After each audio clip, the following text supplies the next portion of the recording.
So if the average age of menopause is 51, is it bad to be on your period when you're 50? No, not bad at all. See, here's the thing. Estrogen is amazing. Estrogen is protective. It's neuroprotective. It's cardioprotective. It is important for our bones, muscles, health of so many things. The reason I am telling people that 51 is the average age of menopause is that there is a large amount of people that have no clue how important estrogen is to their body and how important it is to change some habits as we age and go into our next era. If you are perimenopausal, you might not know it, and that is okay.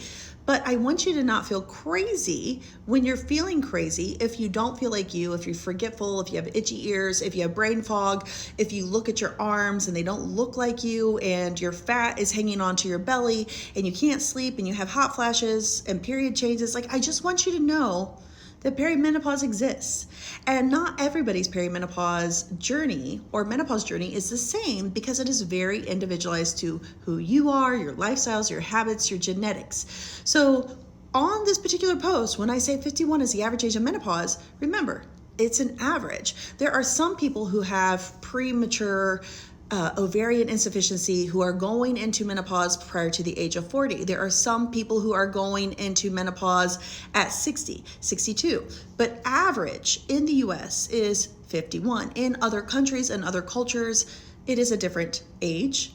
They even have different symptoms of perimenopause of what bothers them.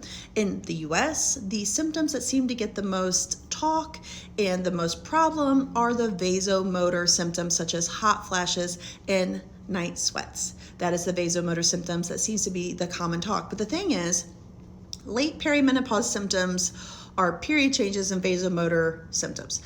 But many people don't know that perimenopause is earlier and can have things like widespread joint pain. And what happens in late perimenopause, in menopause and postmenopause, in those, let's say, decade after menopause, and in the final 2 or 3 years of perimenopause. So there's a large period of time.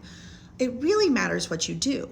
For instance, that DEXA scan that your primary care physician or your OBGYN ordered for you and you were afraid to get or thought didn't matter, I need to know what your bone density is.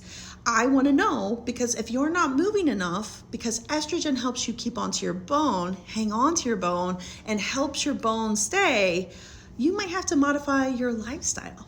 So if you're still on your period, 50s or 60s, and you're still getting your period and it's regular, amazing. There are some people in their menopause journey who their period stays the same, their flow stays the same, and they're fine, and then one day it's just gone.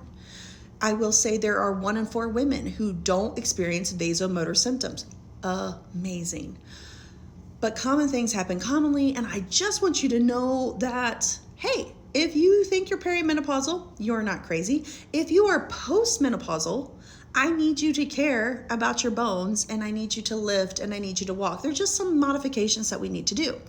And this matters because as an orthopedic physical therapist who takes care of women, your joints and bones and muscles and all that pain you're having, it could be attached to your hormone shift. So I want you to know that the mobility in your joints also has to do with your hormones. Frozen shoulder is one of the #1 complaints in Japan for perimenopause and menopause. Did you know that? This is why I'm talking about it. So when people get upset when I say 51 is the average age of menopause and they tell me they're still bleeding, I am so glad you are still bleeding. I'm so glad your estrogen is still there. The longer you keep your estrogen, the little bit less I have to worry about your bones and muscles. But at some point, the periods will cease. At some point, your estrogen will shift. And I just need you to then know that you've got to care about your bones. I need you to get moving, because if you don't move, they will turn into like puffs of like nothing. I don't want that for you. The #1 killer of women is cardiovascular disease. The #2 is falls and osteoporotic fractures.